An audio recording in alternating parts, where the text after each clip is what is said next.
પણ મને એવું સમજાય છે કે માનસિક રીતે માં બનવાની પણ એક ઉંમર હોય છે. કારણ કે તમે એક વખત જો એ રીતે ટેવાઈ જાઓ કે તમારે કોઈની જવાબદારી નથી લેવી, તમે ફ્રી છો, તમને આનંદ છે, તમને મજા છે, આ બધું ક્યાં માથે લેવું, અને અચાનક જ જો તમારો પગ બંધાઈ જાય, કારણ કે બાળક 2 વર્ષ સુધી તો સંપૂર્ણપણે મા પર ડિપેન્ડન્ટ, 2 વર્ષ સુધી એ માં સિવાય કોઈના તરફ જોતું જ નથી. અને જે કહેવું હોય તે પિતા પણ ઘણીવાર કહે છે કે માવડીઓ છે, જ્યાં તારી માને કે, કારણ કે તો મમ્મી સિવાય કંઈ દેખાતું જ નથી. એટલે એ દિવસોમાં જ્યારે તકલીફ માને પડે, 2 વર્ષ સુધી કામ કરતી હોય, પ્રોફેશનલ હોય, બીજા એના લેવલ્સ હોય, ત્યારે એને એવું લાગે છે કે મારો પગ બંધાઈ ગયો છે. પણ મને અંગત રીતે, અને પિતા તો મુક્ત હોય છે, એ પોતાના કામે જાય, બહાર જાય, મિત્રોને મળે, તો માને વધારે કમ્પેરિઝન થાય. પ્રોફેશનલ મધર હોય તો વધુ કમ્પેરિઝન થાય કે હું ઘરમાં રહું છું ને આમને મજા છે, બધી મારી જ જવાબદારી છે, મારા એકલાનું બાળક છે. આવા બધા ઝઘડા પણ મેં જોયા છે. મેં ફૂટબોલની જેમ બાળકને એકબીજાને પાસ કરતા પણ જોયા છે કે હવે તમે રાખો, હું થાકી ગઈ છું. આ બધા પછી મારે એક વાત કહેવી છે, અને મારા સ્વ અનુભવથી કહેવી છે. મેં બહુ દિલથી, પૂરા હૃદયથી માતૃત્વ સ્વીકાર્યું, અને મારો દીકરો 10 વર્ષનો થયો ત્યાં સુધી મેં કોઈ કામ નથી કર્યું. હું સાવ ઘરમાં હતી. એ કોઈ પણ સમયે ઘેર આવે ત્યારે એને એની માં ઘરમાં મળવી જોઈએ એવો મારો આગ્રહ સતત રહ્યો, અને એને કારણે અમારી વચ્ચે જે બોન્ડ છે એ બહુ અદ્ભુત છે. 24 વર્ષનો દીકરો મને એવું પૂછે છે કે હું મારા મિત્રને ઘરે સુવા જાઉં, કારણ કે એને ખબર છે કે એની માં એની પાસે રહી છે, એટલે એની માને એની જરૂર છે. સો આઈ પર્સનલી ફીલ કે જે સમય માં તરીકે તમે વાવો છો ને એ ઉગે છે, સમય લાગે છે. તરત ને તરત ટીનેજમાં આવે ત્યારે તમારી સામે બોલે, તોછડાઈ કરે, અમુક રીતે વર્તે, ત્યારે માને એમ થાય કે આને માટે મેં બધું કર્યું. પણ એ ઉંમર છે, એ ઉંમર સાથે તમારે ડીલ કરવાનું છે, કારણ કે એ 14ના છે, તમે કોઈક દિવસ 14ના હતા, હવે તમે 14ના નથી. મોટા ભાગની મમ્મીનો પ્રોબ્લેમ શું છે? હું આ મિરેકલની વાત પછી કરું છું, પહેલા હું પ્રશ્નોની વાત કરું છું. કારણ કે મોટા ભાગની મમ્મીનો પ્રોબ્લેમ શું છે કે એને તરત જ રિઝલ્ટ જોઈએ છે. મેં ઉછેર્યો, 9 મહિના પેટમાં રાખીને આટલું કર્યું, હવે આ રીતે મારી સાથે વાત કરે છે. હા, કારણ કે અત્યારે જ એનો ઈગો ડેવલપ થયો છે, અત્યારે જ એને સમજાયું છે કે હું મારી માંથી હોશિયાર છું. છે નહીં.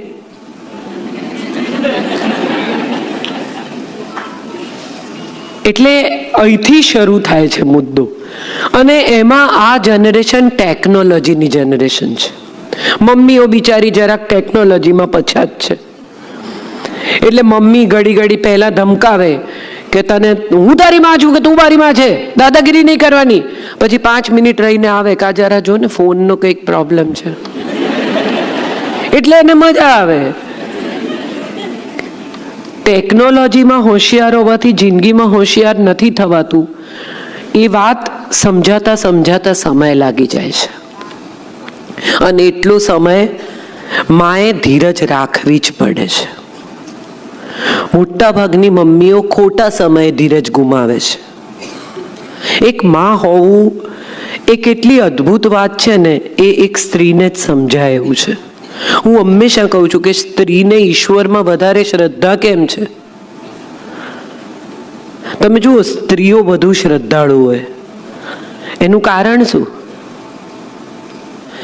જે દેખાતું નથી એનું અસ્તિત્વ છે એવી માત્ર સ્ત્રીને જ ખબર છે. પિતા તો ત્યારે જુએ છે જ્યારે જન્મ લે છે.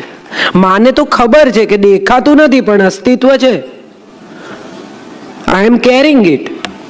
અને જે પુરુષો પિતા બન્યા છે અથવા બનવાના છે અથવા બનવાની તૈયારીમાં છે, એ બધાએ 2 કિલોનું ઓશીકું પેટ ઉપર બાંધી અને સવારથી સાંજ સુધી ફરી જવું જોઈએ, બીજું કંઈ કર્યા વગર. આ વજન, આ ત્રાસ કેટલો થાય, પડખું બદલો તો આખું શરીર તમારું એક તરફ ઢળી જાય. આ બેક પેન, કોન્સ્ટિપેશન, જે તો બહુ નાની નાની બાબતો છે. તમારા શરીરનો આકાર બદલાઈ જાય, તમને ભય લાગે કે હવે હું સુંદર નહીં રહું. તમને એ પણ ભય લાગે કે હવે મારા વરને મારામાં રસ નહીં રહે. તમને એ પણ ભય લાગે કે આ જે સ્ટ્રેચ માર્ક આવે છે એનાથી હું સાડી કમર નીચે નહીં પહેરી શકું. બહુ નાની નાની બાબતો છે એકચ્યુઅલી, પણ આપણે બ્યુટી સાથે સ્ત્રીને એટલી બધી સંલગ્ન કરી છે કે સ્ત્રીની સુંદરતા એ જ એનો પર્યાય છે એવું એને સાવ નાની હોય ત્યારથી શીખવાડે. આમ નહીં ખાય તો તારા વાળ લાંબા નહીં થાય, તેમ નહીં ખાય તો તારી સ્કિન ખરાબ થશે, આવું નહીં કરે તો આમ થશે, આમ નહીં કરે તો આમ થશે. ધેટ મીન્સ એને સાવ બાળપણથી તમે એવું શીખવાડ્યું છે કે તું સુંદર છે તો જ તું એક્સેપ્ટેબલ છે, તું સુંદર નથી તો તારું એક્સેપ્ટન્સ નથી. એટલે જ્યારે પ્રેગ્નન્સી થાય, આકાર બદલાય, શરીર બેડોળ થાય, વજન વધે, ત્યારે સૌથી મોટી બીક એ લાગે કે હવે મારું શું થશે. પોસ્ટનેટલ બ્લૂઝ હવે તો એટલી કોમન વસ્તુ થઈ ગઈ છે. બાળ જન્મ પછી મોટા ભાગની સ્ત્રીઓને નાનકડું ડિપ્રેશન આવે છે કે અરે રે હવે હું ફસાઈ ગઈ. તમે ફસાયા નથી. હંમેશા આ વાત તમારા મન સાથે ગાંઠ બાંધી લેજો કે તમે ફસાયા નથી. તમે વિશ્વની એક અદ્ભુત એવી સર્જન પ્રક્રિયામાં જોડાયા છો જે માણસ જાતને જીવતી રાખે છે. ઈશ્વરે આ જોબ તમને આપી છે કારણ કે પોતે નથી કરી શકતો આટલા બધા જીવોનું સર્જન, માટે એણે આ જોબ માને સોંપી છે કે માણસ જાતને જીવતી રાખ. હવે આ તારું કામ છે. સ્ત્રીના શરીરની રચના પણ બહુ અટપટી છે અને મને હંમેશા આ વસ્તુ લાગે છે કે જે દર મહિને પોતાનું લોહી વહી જતું જુએ ને એને પછી કશાયની બહુ બીક ન લાગે. તમે તમારા માણસ તમે જુઓ, જરાક વાગે તો આન ઉ કરે. આને તો નિશ્ચિત જ છે, પહેલું સ્પોટ દેખાય ત્યાંથી ચાલુ કરીને આખો 4 દિવસ કે 3 દિવસ જે ધડધડાટ વહી જતું લોહી હોય એ એણે જોવાનું છે, સહન કરવાનું છે, ક્રેમ્પ સહન કરવાના છે અને ધીરે ધીરે તો ટેવાઈ જાય છે. એને એક શરૂઆતના 2-4 મહિના, 6 મહિના, 8 મહિના તકલીફ પડે છે. પછી તો પીરિયડ્સમાં પણ આ હિરોઈનો શૂટ કરે છે, બાકીની ડોક્ટર્સ કામ કરે છે, બાકીના લોકો એન્જિનિયર્સ, પાયલટ્સ ફ્લાય કરે છે. એણે પોતાની જિંદગીના આ સહજ વાતને એટલી સરળતાથી સ્વીકારી લીધી છે કે આ this is a part of my body, I have to take it, this is a part of my life. આમાં કંઈ બહુ મોટો ફેર નહીં પડે. તો મને જે સમજાય છે એ સમજાય છે કે આને કંઈ બહુ મોટા સ્વરૂપે જોવાને બદલે સ્ત્રીએ પોતાનું વહી જતું લોહી પણ સરળતાથી સ્વીકારી લીધું છે. આ એની મજબૂતી છે, આ એની તાકાત છે, આ એની શક્તિ છે. કાલી જ્યારે વિધ્વંસ કરવા નીકળે છે, એમણે 3 દેવીઓનું વર્ણન કર્યું, તો કાલી જ્યારે વિધ્વંસ કરવા નીકળે છે, વાળ છૂટા છે, ગળામાં રૂંડની માળા છે, આંખો ચકળ વકળ થાય છે, હાથમાં ખપ્પર છે અને આખા વિશ્વનો નાશ કરવાના નિશ્ચયથી નીકળે છે. અને વિષ્ણુ ડરે છે, શિવ પાસે જાય છે કે હવે તો તમારી પત્નીને તમે જ રોકી શકશો, બીજું કોઈ નથી જે એને અટકાવી શકે.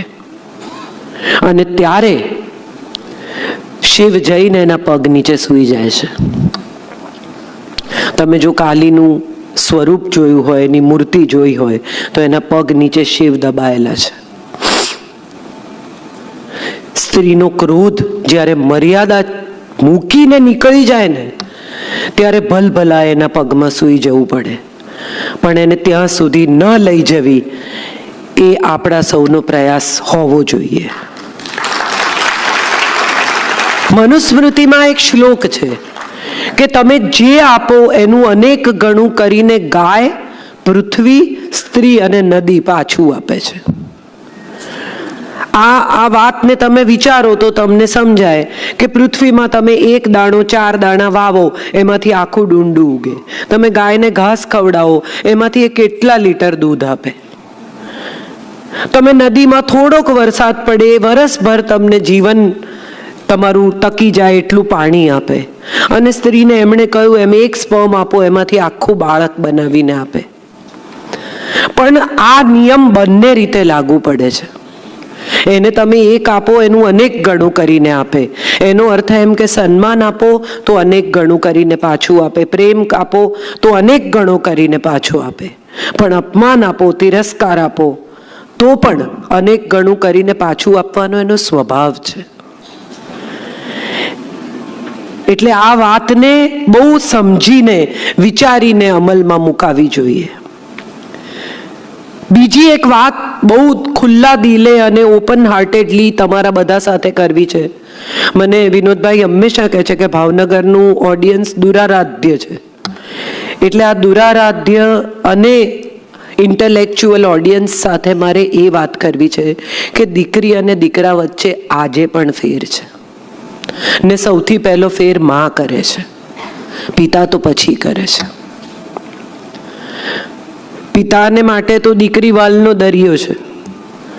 આપણે ઘણીવાર કહીએ છીએ કે પપ્પાની લાડકી, પાપા કી પરી. પણ આ બધું કહેવા પૂરતું બહુ સારું છે, બહુ સાચું નથી. મોટા ભાગના પરિવારોમાં મેં જોયું છે કે બીજી દીકરી જન્મે તો સહેજ નિરાશા થાય છે. દીકરીનો જન્મ એ ખૂબ આવકાર્ય છે અને આપણે બધાએ આ વાતને બહુ હૃદયથી, બહુ સ્નેહથી સ્વીકારવાની છે. આપણે શેને માટે એવું વિચારીએ છીએ કે દીકરીને પરણાવતા તકલીફ પડશે, આમ થશે, ફલાણું થશે. કેટલાક પરિવારોને મેં એવા પણ જોયા છે કે જે દીકરીને ભણાવે ઓછું, કારણ કે એટલું ભણેલો છોકરો નહીં મળે. દીકરી જ્ઞાતિની બહાર લગ્ન કરવાનો વિચાર કરે તો તરત મગજ છટકે, એના પર જાપતો આવી જાય. આ બધા માતૃત્વના હિસ્સા છે. આવતીકાલે સવારે માં બનવાની છે. તમે એના પાયામાં શું રોપી રહ્યા છો એ એના આવતીકાલના ભવિષ્ય પર, એની માનસિકતા પર આધારિત છે. આજે તમે એનું અપમાન કરો છો દીકરી તરીકે, ભાઈને આપી દે, ભાઈને કરવા દે. ભાઈ ઇંગ્લિશ મીડિયમમાં, દીકરી ગુજરાતી મીડિયમમાં. ભાઈ આમ, ભાઈ મારે તો સામે હાથ નહીં ઉપાડવાનો. દીકરી બહારથી આવે ધૂમ તાપમાં તો એણે જાતે પાણી લઈ લેવાનું. પણ દીકરો અમસ્તો ક્રિકેટ રમીને આવે તો એમ કે બેન પાણી આપો, ભાઈ આવ્યો. આ આપણા બધાના ઘરોમાં આપણે અનિવાર્યપણે મોટા ભાગે જોયું છે. ત્યારે મને આ સવાલ ઊભો થાય છે કે શેને માટે આપણે આ ફેર પાડીએ છીએ. સાચું તો હવે એ છે કે દીકરી મા બાપનું જેટલું ધ્યાન રાખે છે ને એટલું કદાચ દીકરા નથી રાખતા. એક બહુ જ સુંદર અંગ્રેજી કહેવત છે કે son is a son till he brings home his wife. Son is a son till he brings home his wife. Daughter is a daughter all your life. એના કોમળ હૃદયમાં પોતાના પિતા માટે ધીરે ધીરે માં બનવાની એક ભાવના જાગે છે. તમે જુઓ 5, 6, 7 વર્ષની છોકરી હોય ને એને પપ્પાની મમ્મી બની જાય. કેમ? તમે દવા લીધી, તમે ખાધું. એ એના પપ્પાની માં છે. 3 વર્ષની દીકરીને શીખવાડવું નથી પડતું કે એને માં કેવી રીતે બનવાનું, એ ઢીંગલી કેવી રીતે ઉપાડે. એને કોઈ શીખવાડ્યું છે કે ઢીંગલી આમ ઉપાડાય, આમ લેવાય? કોઈએ નથી શીખવાડ્યું. અને તમે 3 વર્ષના એક દીકરાને ઢીંગલી આપી જુઓ.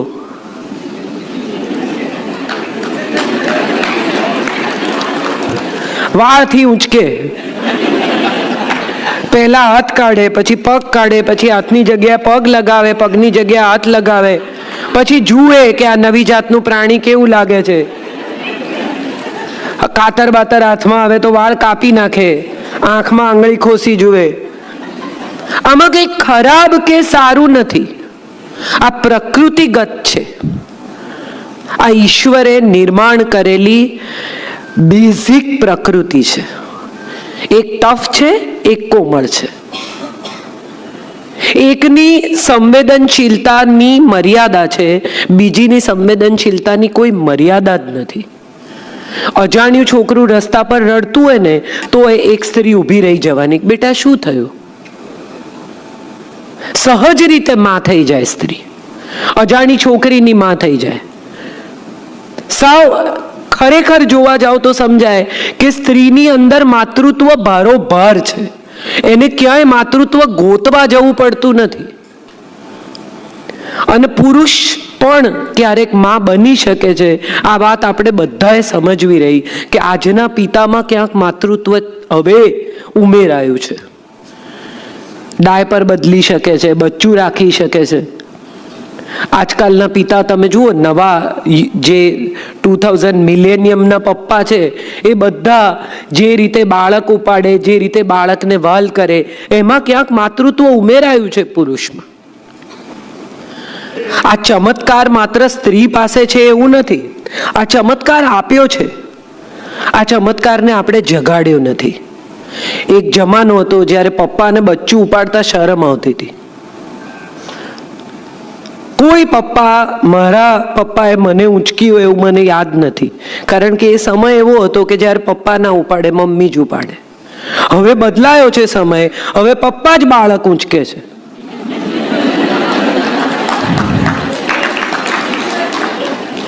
હવે તમે જુઓ, ક્યાંય પણ જાહેર સ્થળોએ તમે જુઓ તો તમને સમજાય કે ડેડી જ પપ્પા બાળક ઉપાડે. પ્રોબ્લેમ શું થાય છે ત્યાં મારે ફરી એકવાર આવવું છે કે એક પપ્પાની પરી હોય અને એક મમ્મીનો રાજા બેટા હોય. આ બે જણા પરણે. હવે પપ્પાની પરીએ પાંખો પિયર મૂકીને આવવાની એવી શરત છે, પણ એવું થતું નથી. પપ્પાની પરી પાંખો ભેગી લાવે છે. હવે રાજા બેટાને મંજૂર નથી. જોઈ ત્યારે ઉડતી હતી એ ગમી, પણ મારા ઘરમાં નહીં ઉડવાનું, બહાર ઉડવાનું.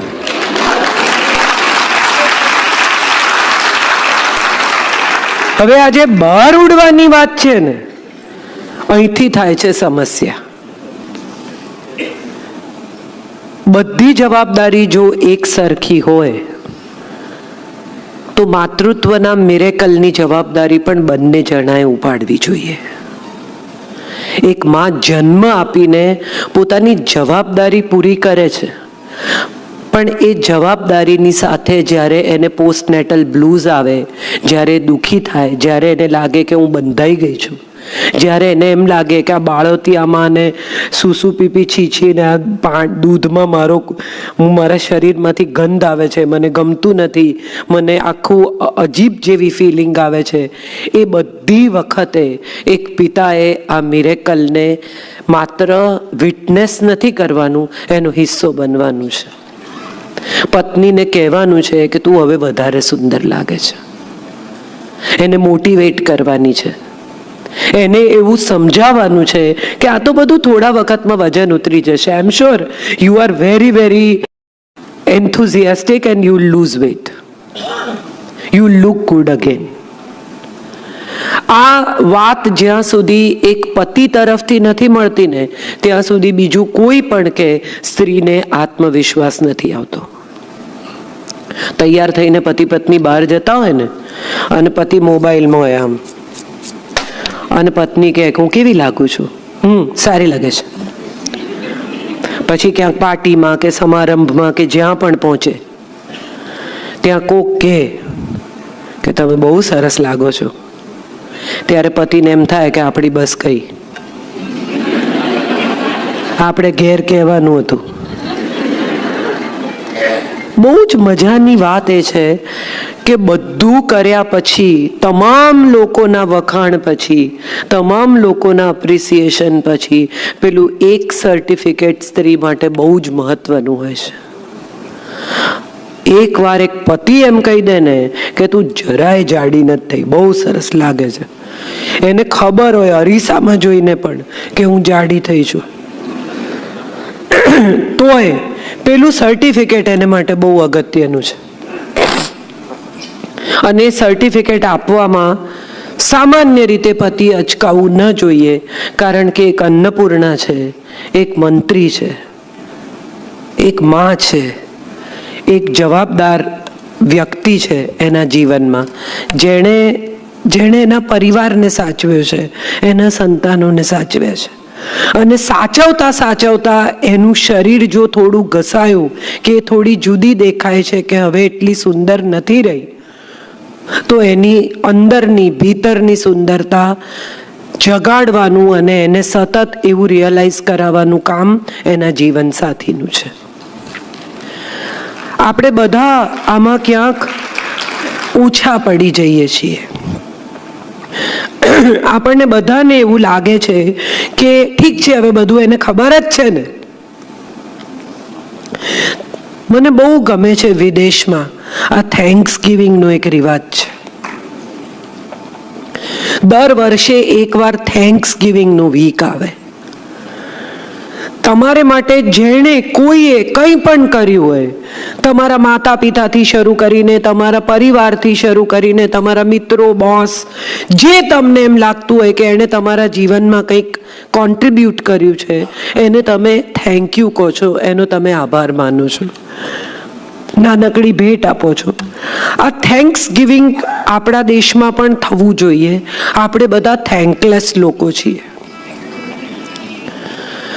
કોઈને થેન્ક યુ કહેતું નથી. કોઈને ટેવ જ નથી કે આટલું બધું ઘસાતા પતિ પણ, તમે વિચારો 40 વર્ષ એક પતિ ટિફિનમાંથી જમે છે કારણ કે એનો પરિવાર ગરમ જમી શકે. આપણે કોઈ દિવસ એવું કહેતા નથી કે તમારે લીધે આ ઘરમાં 6 AC છે, તમે રોજ સવારે ઉઠીને 8 વાગે નોકરીએ ગયા માટે આજે અમે બધા આરામથી બેઠા છીએ, અમારું ભવિષ્ય સુરક્ષિત છે, મારા બાળકો સારી સ્કૂલમાં ભણી શકે છે કારણ કે તમે મહેનત કરી છે. આપણે બધા જ સામે સંતાનો કોઈ દિવસ માતા પિતાને કહેતા નથી કે અમે એટલે અહીંયા સુધી પહોંચ્યા અથવા અમે આ કરી શક્યા કારણ કે તમે અમારા માટે આટલું બધું કર્યું. મને લાગે છે મિરેકલ છે ને માત્ર માતૃત્વ નથી, સંપૂર્ણ સંબંધો મિરેકલ છે. એકબીજાની સાથે ઋણાનુબંધે માણસ જોડાય છે. મને હમણાં જ વિનોદભાઈએ કહ્યું કે દરેક શ્લોક પોતાની કુંડળી લઈને આવતો હોય છે. હા, દરેક સંબંધ પણ પોતાની કુંડળી લઈને આવતો હોય છે. તમે કેમ એ જ ઘરમાં જન્મ્યા અને બીજે ક્યાંય ન જન્મ્યા? તમને કેમ એ જ માતા પિતા મળ્યા અને બીજા કોઈ ન મળ્યા? તમને કેમ આ જ ભાઈ બહેન મળ્યા અને બીજા કોઈ ન મળ્યા? એક બહુ સરસ વાત મને એક બહુ મોટા વ્યક્તિએ કહી હતી, જ્ઞાની. એમને મેં પૂછ્યું કે જીવનમાં તમે આટલું બધું વાંચ્યું, જાણ્યું, વિચાર્યું, હવે તો એ આપણી વચ્ચે નથી, તમે શું એક વાક્યમાં જિંદગીનો નિચોડ આપશો?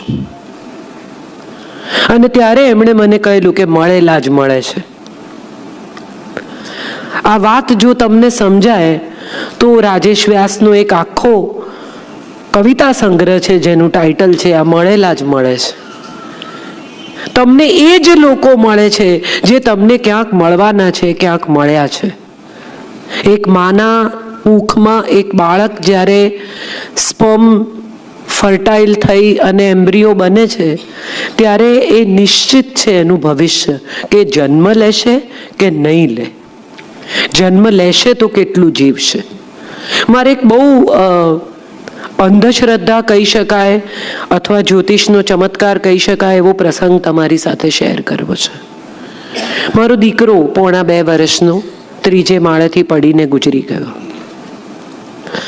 મારા સસરાએ મને પછીથી બહુ મોડા કહ્યું કે એમના ગુરુએ જ્યારે સત્યજીત જન્મ્યો ત્યારે એમને એવું કહ્યું હતું કે આ કાં તો 2 વર્ષે ગુજરી જશે, કાં તો 12 વર્ષે ગુજરી જશે અને કાં તો 22 વર્ષે ગુજરી જશે. આને બાલારિષ્ટ યોગ કહેવાય. આવું એમણે મને બહુ પછી કહ્યું. હું બહુ દ્રઢપણે કુંડળીઓમાં જ્યોતિષમાં માનતી નથી, કાચું કાચું માનું છું, કાચું કાચું નથી માનતી, સગવડિયું માનું છું, સગવડિયું નથી માનતી. પણ જ્યારે એમણે આ કહ્યું ને ત્યારે મને એક વાત એવી સમજાઈ કે એણે એ 2 વર્ષ અમારો પ્રેમ લેવાનો હતો, મારી કૂખમાં આશ્રય લેવાનો હતો, જન્મ લેવાનો હતો, અત્યંત વહાલ પામવાનું હતું અને પછી પીડા આપીને જતા રહેવાનું હતું. આ નિશ્ચિત છે. કેટલીક વખત સંતાનો સાથેના સંબંધોમાં મમ્મીને બહુ દુઃખ થાય એવા પ્રસંગો બનતા હોય છે. આપણે આજકાલ બહુ એવું બધું કહીએ છીએ કે વૃદ્ધાશ્રમો વધતા જાય છે ને આમ થાય છે ને તેમ થાય છે ને, પણ મારે ખરેખર એક બીજી પણ થોડીક દિલ ખોલીને વાત કરવી છે તમારી સાથે કે વૃદ્ધાશ્રમ અથવા સિનિયર સિટીઝન લિવિંગમાં ખોટું શું છે. એની ઉંમરના લોકો એને મળે, એની કંપની મળે, ત્યાં ડૉક્ટરની ફેસિલિટી અવેલેબલ હોય, બંને સંતાનો નોકરી કરતા હોય, સવારે 10 વાગે જતા રહે, સાંજે 7-8 વાગે આવે, ત્યાં સુધી 2 વૃદ્ધો ઘરમાં એકલા રહે. એને બદલે જો એ એમના પ્રકારના લોકોની વચ્ચે ખુશ હોય, રહી શકતા હોય, એમને મજા આવતી હોય, તો સિનિયર સિટીઝન લિવિંગ એ એક ઓપ્શન છે. જરૂરી નથી કે મૂકી જ દેવા કે ધકેલી દેવા, પણ જો એ એમના આનંદથી ત્યાં રહી શકતા હોય તો એમને વધુ કંપની મળશે, એમનું આયુષ્ય વધશે. Trust me. એકલતા માણસને મારી નાખે છે અને માતૃત્વની એકલતા તો બહુ મારી નાખે છે. એક માં જ્યારે જન્મ આપે છે ને ત્યારે એવો ચમત્કાર માનીને આપે છે કે હવે મારી પાસે આવનારા વર્ષોમાં કોઈનો સહારો છે. મોટા ભાગના બાળકો હવે વિદેશ જતા રહે છે અથવા ક્યાંક બીજે નોકરી મળે, બેંગ્લોર, હૈદરાબાદ, જ્યાં એની કારકિર્દી એને લઈ જાય ત્યાં લઈ જાય છે.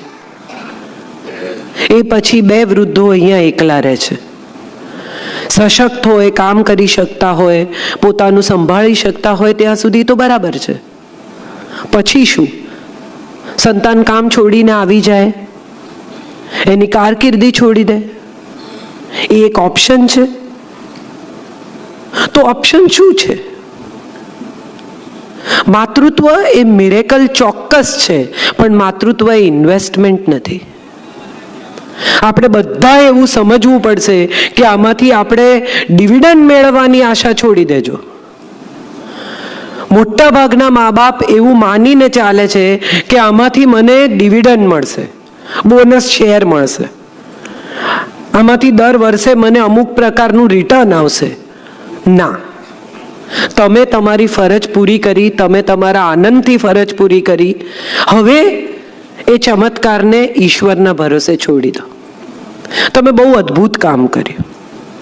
તમે એક સારા નાગરિકનો ઉછેર કર્યો, તમે એક બહુ સારી ડિગ્રી ધરાવતી વ્યક્તિનો ઉછેર કર્યો, તમે સમાજને એક સારી વ્યક્તિ આપી, તમે સમાજને એક સારો એન્જિનિયર, પેઇન્ટર, ડૉક્ટર, જે પણ ડાન્સર આપી. હવે એ પછી હેલિકોપ્ટર મધર થવાનું છોડી દેજો. મોટા ભાગની મમ્મીઓ હેલિકોપ્ટર લઈને બાળકની ઉપર ફર્યા કરે છે. એરિયલ વ્યૂમાં સતત જોયા કરવાનું, સીસીટીવી કેમેરામાં. ખાય છે, નથી ખાધું, સૂતો, જાગે છે, શું કરે છે. મોટા ભાગની મમ્મીઓ વિદેશ વસતા બાળકને સવાલ શું પૂછે છે? જમ્યો?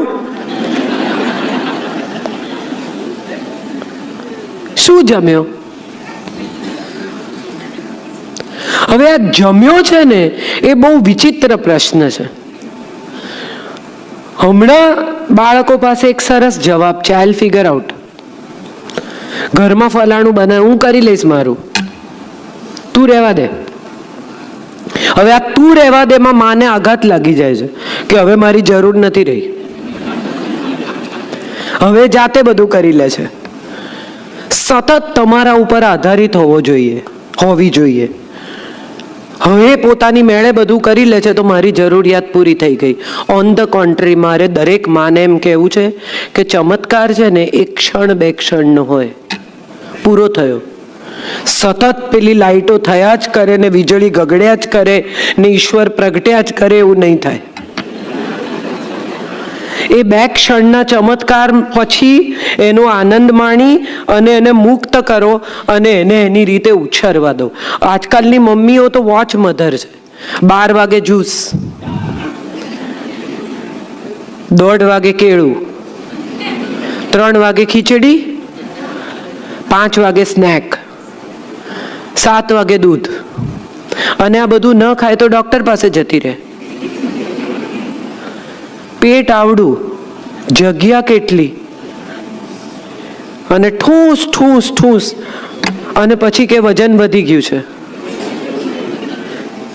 બીજી એક વાત, મોબાઈલ બતાવે અને ખવડાવે. પેલાને ખબર જ ન પડે કેટલું ખાય છે.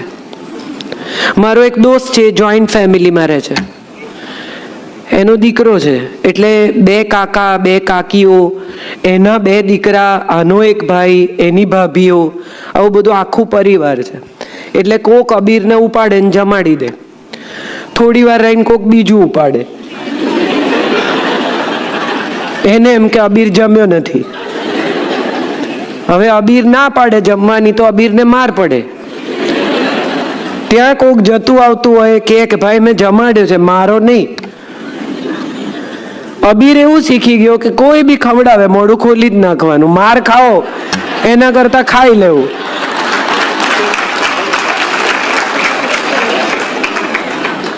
ખાલી ખોટું કોઈ મારે એના કરતા જે ખવડાવે ખાઓ, છોડો મગજમારી. તો આ એક ભાઈ હતા, એ દુકાને ગયા અને એણે જઈને કહ્યું કે મને 252 મગના દાણા આપ. એટલે એક યુવાન છોકરો કાઉન્ટર પર ઊભો હતો. એણે 200 ગ્રામ દાણા તોડીને 150 ગ્રામ દાણા તોડીને આપી દીધા. એટલે પેલાએ કહ્યું કે આ કેવી રીતે ખબર પડી કે 252 છે? તો કે 1 કિલોમાં 1000, 1500 અમુક નંબર આવે છે, એ મને ખબર છે. તો કે તને કેવી રીતે ખબર? તો કે મારા પપ્પા આખો દિવસ આ જ કરે છે. કેટલાક માતા પિતા આખો દિવસ આ જ કરે, ખાઈ લે, નાઈ લે, સૂઈ જા. સૂચના છે. માતૃત્વ છે ને એ સૂચના નથી, સંવાદ છે. નાઈ લે, ખાઈ લે, ભણવા બેસી જા, ટીવી બંધ કરી દે, ફોન મૂકી દે, આટલી જ સૂચના છે. અને પોતાનો ફોન ચાલુ હોય. ખરેખર માતૃત્વ જો માણવું હોય ને તો દિવસના 2 કલાક તમારો ફોન આઘો મૂકી દો. કોઈ પણ ઉંમરનું બાળક હોય, 24નું હોય કે 4નું હોય કે 1.5 વર્ષનું હોય, 2 કલાક તમારા ફોનથી તમે દૂર રહો તો તમે તમારા બાળકને સંપૂર્ણ સમય આપી શકશો. મમ્મી વાર્તા કહેતી હોય છે ને, ઘોર અંધારું હતું, એક જંગલ હતું, જંગલમાંથી એક વાઘ પસાર થતો હતો. 1 મિનિટ. પેલો વાઘ એની જગ્યાએ રહી ગયો ને છોકરાનો રસ તૂટી ગયો. હવે પાછો એ રસ લાવતા ફરી વાર લાગશે.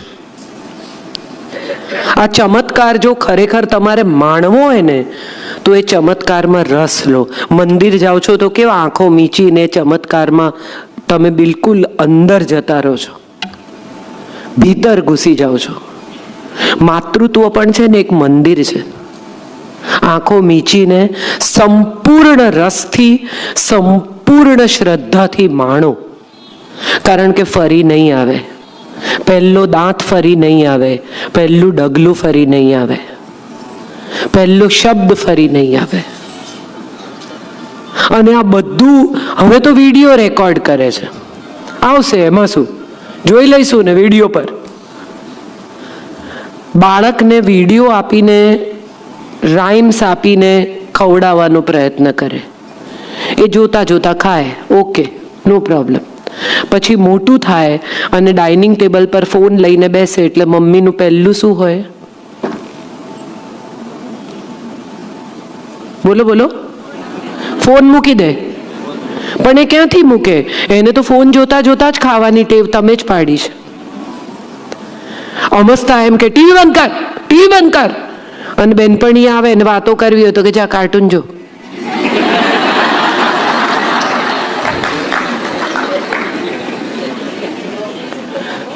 આ બધું. બેટા, કોઈ દિવસ જુઠ્ઠું નહીં બોલવાનું. જુઠ્ઠું બોલો એ ખોટું છે, એમાં ડરવાનું શું? સાચું બોલવાનું. ફોન આવે, હું હૈદરાબાદ છું. બાળક ગૂંચવાઈ જાય કે હૈદરાબાદ ક્યાં છે, તો અહીં છે.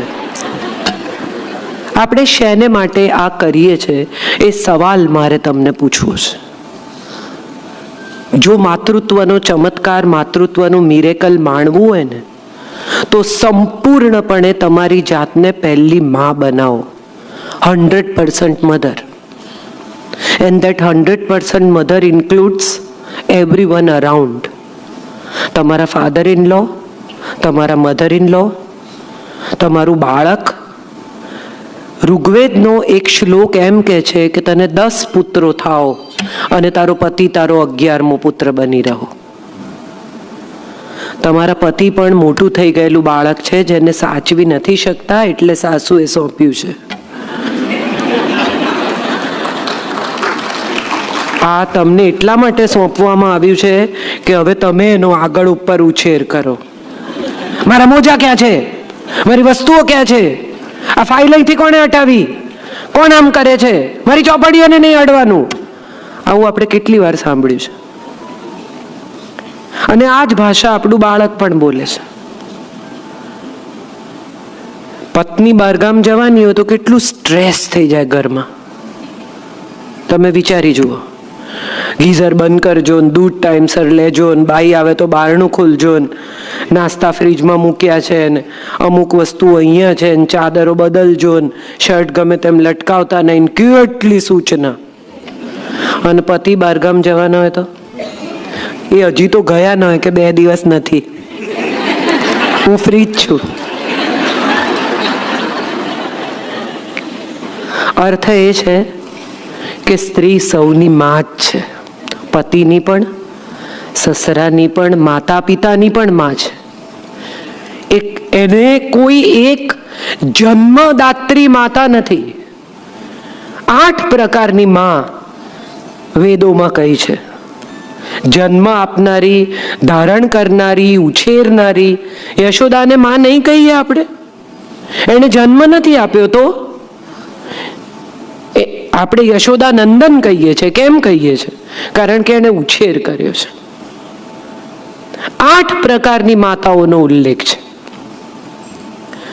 અને છેલ્લી વાત જે મારે તમારા સૌની સાથે કરવી છે એ છે કે માં એટલે માત્ર સ્નેહ, પ્રેમ, વાલ નહીં. ક્યારેક શિક્ષા, ક્યારેક કડક થવું, ક્યારેક એને અમુક પ્રકારનો પાઠ ભણાવવો, ક્યારેક એને અમુક રીતે કડક થઈ અને કેટલીક બાબતો જીવનની શીખવવી. મારો દીકરો સ્કૂલમાંથી બહુ જૂઠું બોલતા શીખીને આવેલો. નાની વાતમાં ગપ્પા મારે, કઈ જરૂર ના હોય તોય. એટલે પહેલાં મેં એને કહ્યું કે તારું નાક લાંબુ થઈ જશે પિનોકિયોની જેમ, પણ એને કંઈ બહુ સમજણ પડી નહીં. એ તો ચેક કરે. હવે તો બધા હોશિયાર છે, કંઈ થયું નથી લાંબુ, કંઈ વાંધો નહીં આવે, બોલો. એટલે મેં નક્કી કર્યું કે ચાલ તને ઝૂંપડપટ્ટીમાં મૂકી આવું, ત્યાં બધા છોકરા બહુ જૂઠું બોલે. ચાલ. એટલે અમારે ત્યાં એક હોલીવુડ છે અમદાવાદમાં, ત્યાં ઝૂંપડપટ્ટી છે જ્યાં માટીના વાસણો ને બધું બને. ત્યાં એને લઈ ગઈને ઉતારી દીધો સ્કૂટર પરથી. મેં કીધું ચાલ ઉતાર. એકદમ કયાગરા બાળકની જેમ ઉતરી ગયો. એટલે મેં કહ્યું સારું ત્યારે ચલો આવજો. એટલે એણે એકદમ ભોળા ચહેરાથી મને પૂછ્યું કે તો લેવા ક્યારે આવીશ? આ વિશ્વાસ છે એનો મા ઉપર કે મૂકીને જતી નહીં રહે. આ તો નાની સજા છે, થોડી વાર અહીંયા મારે ઊભા રહેવાનું છે, પછી આવશે. આ મિરેકલ છે. એને કેટલો વિશ્વાસ છે તમારા ખભા પર માથું મૂકીને ઊંઘી જતા બાળકને, કેટલો ભરોસો છે કે મને મારી માં એસટી બસમાં મૂકીને ઉતરી નહીં જાય. તો એ વિશ્વાસ એટલા માટે છે કે તમે પોતે પણ એક ચમત્કાર છો. માત્ર માતૃત્વ ચમત્કાર નથી, એક વ્યક્તિ તરીકે પણ તમે એને માટે ચમત્કાર છો. તમે આજ સુધી કોઈને વાગ્યું હોય અને એવું કહેતા સાંભળ્યા, ઓ બાપરે, શું બૂમ પાડે? તો અર્થ એ થયો કે પીડામાં પણ માં યાદ આવે છે. જે માં તમારી સાથે જીવતી હોય ને અને હજી તમારી આસપાસ હોય, તમે ઘરે આવો 9-10 વાગે 11 વાગે અને એમ કે આવી ગયો બેટા, આવવાનો જ હતો ને, ઘરે જ આવવાનો હતો, છતાં એણે રાહ જોઈ છે. એ રાહ બહુ અગત્યની છે. મેં ઘણા એવા લોકોને કહેતા સાંભળ્યા છે કે હવે આવવાનો જ હતો ને તું શું કરવા જાગે છે. પણ એ જે દિવસે જાગવાનું બંધ કરી દેશે ને નહીં હોય ને, એ દિવસે એ ખાલી ઓરડો, એ ખાલી ખાટલો બહુ વાગશે. મને ટાઈમ નથી, આવું ઘણા લોકોને મેં મા બાપને કહેતા સાંભળ્યા છે. મને યાદ છે કે હું જ્યારે કાર્યક્રમ કરતી અને મારી મમ્મી મારી સાથે રહેતી, ત્યારે મોડામાં મોડી ગમે તેટલા વાગે કાર્યક્રમ પતે હું ઘરે જતી, કારણ કે મને ખબર છે કે હું નહીં જાઉં ત્યાં સુધી એ નહીં સૂવે. એ છે ત્યાં સુધી એનો સાથ માણી લો, એ છે ત્યાં સુધી એને પ્રેમ કરી લો, એ છે ત્યાં સુધી એને થેન્ક્સ કહી દો. પછી તકતીઓ મુકાવાથી, પૂજન કરાવવાથી, સજ્યા ભરવાથી, શ્રાદ્ધ કરવાથી કઈ ફેર નહીં પડે. એક છોકરો લાડુ વેચતો હતો મંદિરના પ્રાંગણમાં. એક જણે પૂછ્યું કે કેમ વેચે છે? તો કે આજે મારી માની વરસી છે. કે અરે વાહ. લાડુ લીધો એમણે અને કહ્યું કે બાને પણ છેલ્લી ઘડીએ લાડુ ખવડાવેલા ને, આનંદથી મોકલ્યા ને. તો કે શું કહું? રડી પડ્યો કે મારી માએ 3 દિવસ પહેલા લાડુ માગેલા અને મેં એવું કહેલું કે ઝાડા થઈ જશે તો કોણ તારો બાપ સાફ કરશે? મને આજે એ શબ્દો વાગે છે. દર વર્ષે મને આ શબ્દો વાગે છે. મારે બધાને કહેવું છે કે માતા પિતા સાથે વાત કરતી વખતે થોડું સન્માન રાખો, થોડો સંયમ રાખો, ખાસ કરીને મા સાથે વાત કરતી વખતે. એ બોલતી નથી, એ કહેતી નથી, એ દેખાડતી નથી. 2 જ રોટલી કરી હોય, બાળક કહીને ગયું હોય કે હું નથી જમવાનો, પોતાની જ 2 રોટલી કરી હોય અને બચ્ચું બપોરે ઘરે આવે ને અને એમ કે ખાવાનું કઈ છે ઘરમાં? મમ્મી કોઈ દિવસ એવું કહે છે કે 2 જ રોટલી છે અને મારી જ છે? એ એમ જ કે મેં તો ખાઈ લીધું, તું લઈ લે.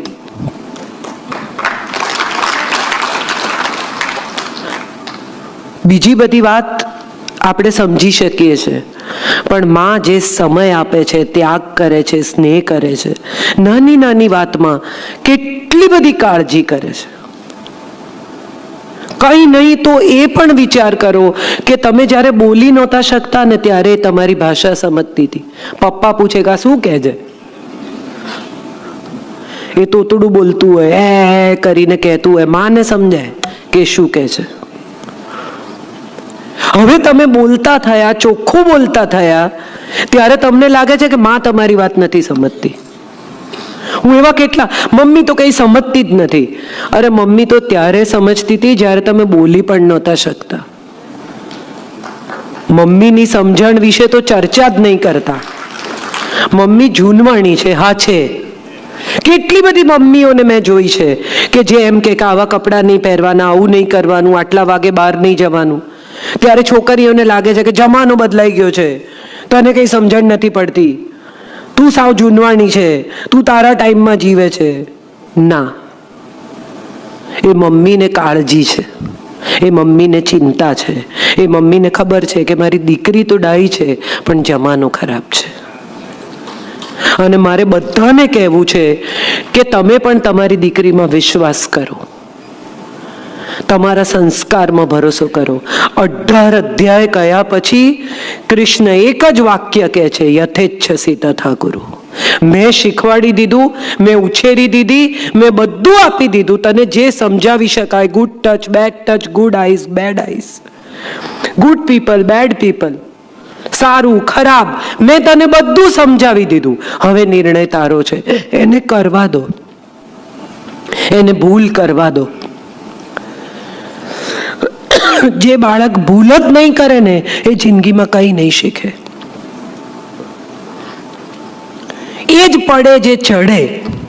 તમે ચડવા જ નહીં દો, હેલિકોપ્ટર જ ફેરવ્યા કરશો. અને જિંદગીમાં કોઈ દિવસ એકલી અંધારામાં ક્યાંક ફસાઈ જશે ખોટા સ્ટેશન પર, તો તમે શું કરશો?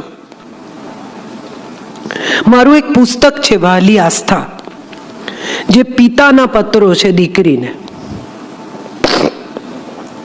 એમાં મેં મા અને પિતા બે જણાના ડિફરન્સીસ બહુ સરસ રીતે મૂક્યા છે.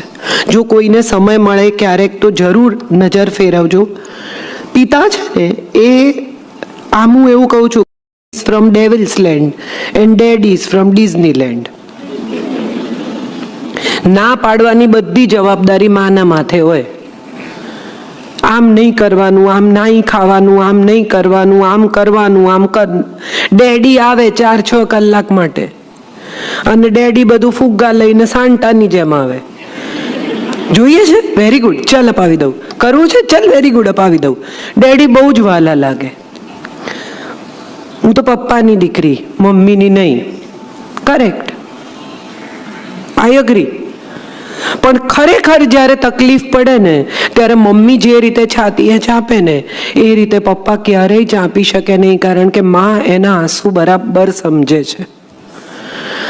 અને માને એ આંસુ જે સમજાય છે ને એ પપ્પાને એટલા માટે નથી સમજાતા, કારણ કે હવે એક સ્ત્રીના આંસુ સ્ત્રી સમજે છે. આ વાત હું માનું છું બહુ જ અગત્યની છે. તમારી દીકરીનો હાર્ટબ્રેક થશે જ, એને પ્રેમમાં પડવા દેજો. 2-4 વાર હાર્ટ તૂટે ને તો મજબૂત થાય. 2-4 તિરાડો પડે ને તો જરા મજબૂત થાય, એને ખબર પડે કે સારો માણસ કોણ ને ખોટો માણસ કોણ. પહેલી વાર મુગ્ધ હોય, પ્રેમમાં પડે, ઘરે આવે, કોક ફોન આવતા હોય, તમને દેખાય, તમે પણ એમાંથી પસાર થયા જ છો. તમે પણ ક્યારેક 14ના 16ના 17ના હશો, તમને ક્લાસમાં કોકને જોઈને હૃદય ધડક્યું જશે. તમે કહેતા નથી કારણ કે બહુ ડાયા છો. તમે પણ બેન્ચ ઉપર હાર્ટ ચિતર્યું જશે, એમાંથી તીર પસાર કર્યું જશે, કોકની ફૂટબોલ મેચ માટે ક્લાસ છોડ્યા જશે. રિયુનિયનમાં જતી વખતે તમને પણ એમ થયું હશે કે આવશે. આ બધું થાય છે, કે નોર્મલ છે બધું. એ પ્રેમમાં પડે ને ત્યારે મમ્મી એકદમ રડાર ખોલી નાખે, કોણ છે, ક્યાં છે, ક્યાંથી આવ્યો, કોને દીકરો, કે કઈ જ્ઞાતનો છે, પપ્પા શું કરે છે, મમ્મી શું કરે છે, ભણવામાં હોશિયાર છે, કે આટલું બધું હોય. 19 વર્ષની ઉંમરે પ્રેમમાં પડી જાય નોર્મલ છે. 55માં એવું હતું કે છોકરી અમે જોઈ આવ્યા છે, તું લગ્ન કરી લેજે. 65માં એવું થયું કે અમને છોકરી ગમી છે, તું જોઈ લેજે. 75માં એવું થયું કે મને છોકરી ગમી છે, તમે જોઈ લેજો. 85માં એવું થયું કે છોકરી આ છે, હું પરણવાનો છું. 95માં એવું થયું કે અમે પરણી ગયા છીએ.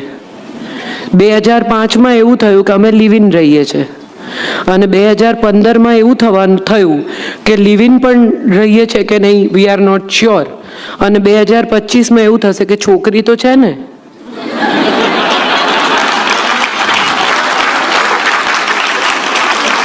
સો વેટ, દર દાયકે કશુંક બદલાય છે.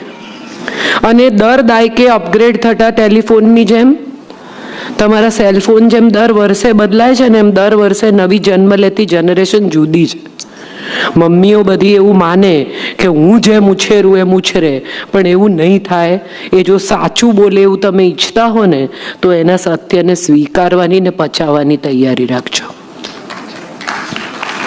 એ તમને આવીને એમ કહે કે આજે મેં બિયર પીધો, તો એને એમ કહેવાનું કે કંઈ વાંધો નહીં બેટા, ભલે ટ્રાય કર્યો, પણ આલ્કોહોલ કંઈ બહુ સારી વાત નથી.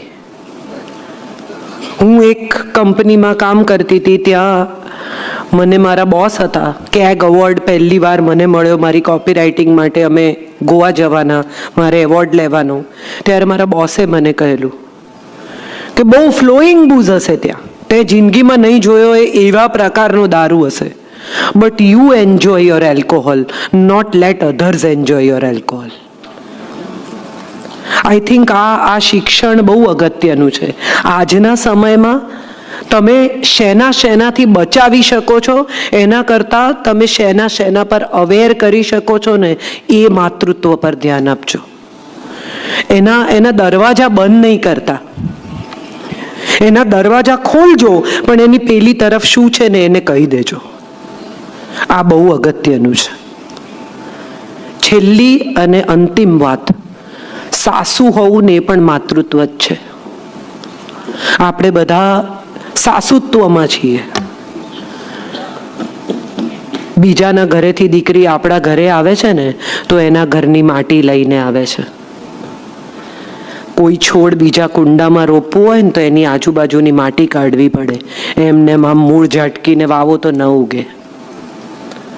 તમે નવો ફોન ખરીદો ને તો તમને એમ કે 2 ફોન બાજુમાં મૂકી બ્લૂટૂથ ચાલુ કરજો અને ડેટા ટ્રાન્સફર થાય ત્યાં સુધી વેઇટ કરજો, અડાઅડ નહીં કરતા. પેલી બિચારી એના ઘરનો ડેટા લઈને આવી છે, ટ્રાન્સફર કરે ત્યાં સુધી તો વેઇટ કરો. વચ્ચે બટન દબાવીને એને હેંગ કરી દેવાની અને પછી કહેવાનું કે અમારું માનતી નથી. ટીંડોળા ગોળ સમારવા કે ઊભા સમારવા એવી વાત હતી કે કકળાટ હોય. અમારે ઘેર આવા સમારે છે ને તમારે ઘેર તેવા સમારે છે ને અમે તો લાલ મરચું નાખીએ છીએ ને તમે તો લીલું મરચું નાખો છો ને માએ કંઈ શીખવાડ્યું નથી ને તો તમે શીખવાડો. માએ નથી શીખવાડ્યું તો તમે શીખવાડો. સિમ્પલ. મારી ને મારા સાસુની રસોઈ એક સરખી છે, કારણ કે હું કોરી સ્લેટ જેવી ગયેલી. સેન્ડવિચ બનાવતા આવડતી હતી, ઈંડા બાફતા આવડતા હતા. ત્યારે તો મેગી નહોતી. અને 3-4 દિવસ થાય ને તો સંજય મને એવું કહે કે હું ચંદ્રકોલની જમી આવું એમ. એટલો ત્રાસી જાય મારાથી, કારણ કે હું એટલું ખરાબ રાંધું. દેન આઈ રિયલાઇઝ કે આ તો બહુ જ ખરાબ રાંધી રહી છું. એટલે મેં મમ્મીને કહ્યું કે મને શીખવાડો. અને મારા સાસુએ મને જે રસોઈ શીખવાડી, તમે 2 જણનું ખાવાનું બાજુ મૂકો ખબર ના પડે કયું એમનું ને કયું મારું. કારણ કે એમની જ પાસે શીખી. તો એમણે ધીરજથી શીખવાડ્યું. ઈડલીના ચોખા, અડદની દાળ જુદા પલાળવાના કે કેમ જુદા પલાળવાના? તો મમ્મીએ કહ્યું ઓકે, ભેગા પલાળી જુઓ. ચોખા દળાયા જ નહીં. સમજી ગઈ બરાબર. જૂના ચોખા છે, ખીચડીમાં ઓછા લેજો, ના વધારે જોઈશે. પછી તપેલી બદલતા ગયા, પડોશીઓને ખીચડી ખવડાવી. આવા 2-4 પ્રયોગો પછી મને સમજાઈ ગયું કે મમ્મી કહે છે સાચું કહે છે. ખોટી વૈજ્ઞાનિક દલીલો નથી કરવી. થવા દો. 4 મુઠ્ઠી ચોખા બગડશે એટલું જ ને, 1 મુઠ્ઠી દાળ બગડશે એટલું જ ને. પણ આપણે બધા સાસુત્વમાં એવા ઓતપ્રોત થઈ જઈએ છે કે માતૃત્વ ભૂલી જઈએ છે. પેલી કોકને ઘેરથી આવી છે, ગઈકાલ સુધી જે છતનો કલર જોતી હતી ને એ આજે કલર બદલાઈ ગયો છે. એને બધું છોડી દીધું છે.